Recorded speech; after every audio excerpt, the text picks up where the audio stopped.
आपण समस्तଙ୍କୁ नमस्कार। ମୁଁ उपजिलापाल धरमगढ़ उपखंड आपण समस्तଙ୍କୁ स्वागत जनावुछि आमर कालाहांडी उत्सव घुमुरा धरमगढ़ उपखंड रे 15 रु 17 पर्यंत आयोजन करा जायछि।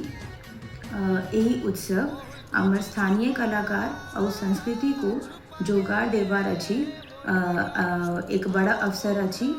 अपन समस्तन को मोर अनुरोध कि अपन समस्ते परिवार को नहीं के आसंतु और ए उत्सव को अपन समस्ते जोग दियंतु और हमार फूड स्टॉल समस्ते रहेबे, हैंडीक्राफ्ट मेला भी अपन भी रहेबे और कल्चरल परफॉर्मेंसेस स्टार नाइट रहेबे। अपन समस्ते आसंतु और हमें सबको चेष्टा अच्छु कि यही उत्सव को हमें भलो प्रकार सफल करेंगे। धन्यवाद।